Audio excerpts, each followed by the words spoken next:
It's Tuesday, August 19th, 2025, and this is a CBC Canada news article titled, Hillary Clinton emails 7 revelations about the presidential candidate. Subtitle is, Former Secretary of State worries about gefilte fish. Watches Parks and Recreation and The Good Wife. And this is an older article. It's from September 2nd, 2015. So this is basically a 10-year-old article. Again, Hillary Clinton emails 7 revelations about the presidential candidate.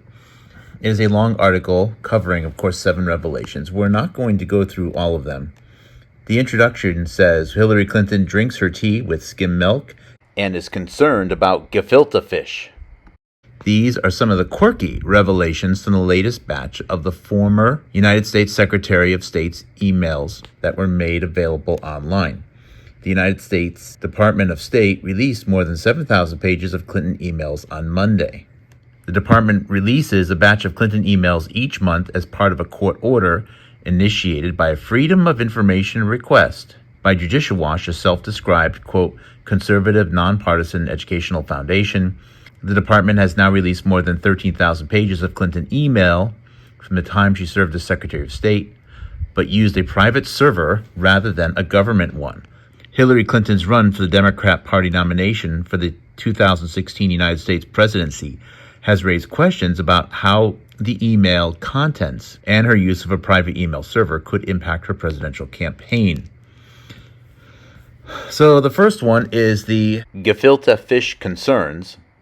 And it reads, in what some organizations have dubbed the best email ever written, Clinton asks a 5-word question. Where are we on this? And that's, quote, where are we on this, unquote. This, the subject line explains, is gefilte fish. It's a Jewish dish that translates to stuffed fish. It is traditionally prepared by grinding up the fish flesh, mixing it with some spices and vegetables, stuffing the mixture back into the fish, and then cooking it. In context, the email isn't as absurd as some have made it seem. Several days earlier, Hillary Clinton received an email from Richard Verma, then Assistant Secretary of State for Legislative Affairs, forwarding her more information on the dish. It appears Clinton was trying to get an exemption for an Illinois company's shipment of 9 containers of carp, a common gefilte fish ingredient, to Israel. And here's the classified email. And this is on March 5th, 2010. And you can see Richard Verma from the United States State Department. Hillary Clinton is on there. I think that's what, Jake Sullivan? Gefilte fish, where are we on this? Now, just in case you have forgotten, this is Richard Verma here on the left. And this is Richard Verma with an American named Piper Stover. You may have known her for being a top supporter of Jonathan Cooey, PhD, Giga-Ohm Biological. And she actually brought quite a few other people into Jonathan Cooey's life. She even, I think at one point, even stayed at his house, tried to befriend him, tried to become good friends with him. And she had an interesting role where she learned Mandarin at an early age, moved to China, had her kids there, and was a United States trade representative to China, not a government representative. But then at some point in 2018 or 2019, I guess decided to take the money to say that China's going to hell in a handbasket. And yeah, they got their problems. But here she is with Richard Verma, who was coincidentally, a few years previous to this is actually a November of 2019 photo where Richard Verma was interviewing Piper Stover for a show. Richard Verma was previously, for several years, the United States ambassador to India. That's right, the world's most populous nation, and a nation that is soon going to be the nation on earth with the largest GDP as well. And as many of you know, India doesn't necessarily have a great relationship with China.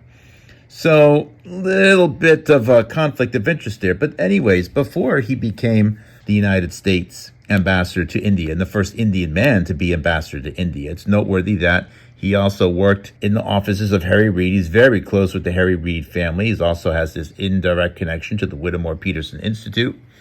And he was also good friends of Pennsylvania Congressman Murthy, who, of course, also played a great big role in both the Winburn Soon Chung, that's the Chan Soon Chung Cancer Research Center, as well as the Winburn facility, and is even connected with Robert Malone, coincidentally.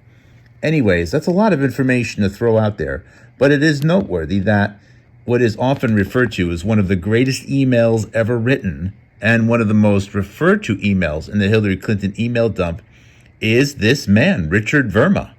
And that means that a lot of these other connections might be sort of implied there, but let's continue on.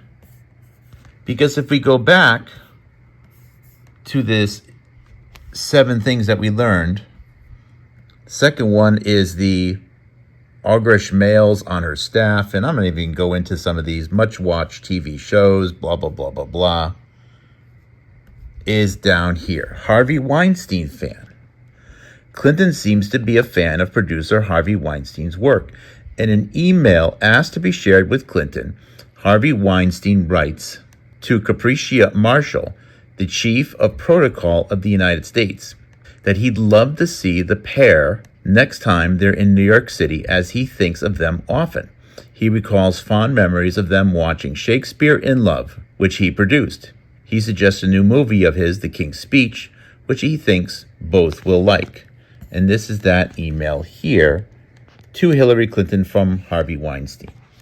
Now, this is a weak link, but amongst the top revelations of the Hillary Clinton emails is both Harvey Weinstein, and remember, Harvey Weinstein with Miramax, Harvey Weinstein, producer of Quentin Tarantino's Pulp Fiction, Harvey Weinstein, good friends with Jeffrey Epstein, Harvey Weinstein, business connections with Stephen Bannon, and Richard Verma and Piper Stover, and who knows who else Richard Verma may have nudged or influenced to get involved with people that are trying to expose how Trump derangement syndrome was engineered and how most of what we think of as a dialectic worth fighting for on social media is actually all fake and is there to keep us distracted.